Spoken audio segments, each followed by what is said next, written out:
بچی کا نام ملیحہ یا مائسہ رکھنا چاہتے ہیں، یہ نام کیسے ہیں اور ان کے معنی کیا ہیں؟ چلتے ہیں تفصیلی جواب کی جانب۔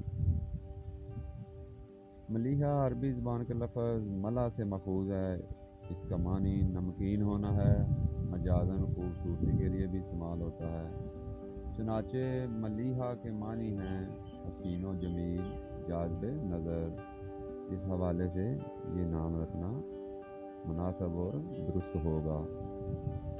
اور مائسہ عربی زبان کا لفظ ماس یا میس سے ماخوذ ہے، جبکہ ایک قول کے مطابق یہ موس سے ماخوذ ہے۔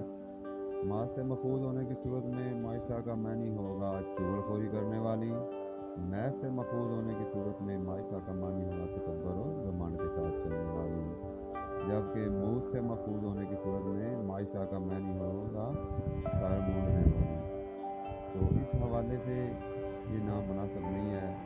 تو مذکورہ تینوں معنی کے اعتبار سے مائسہ نام رکھنا مناسب نہیں ہے، اس لیے مائسہ نام رکھنے کے بجائے بچی کا نام ازواج مطہرات اور دیگر صحابیات کے ناموں پر رکھ لینا چاہیے۔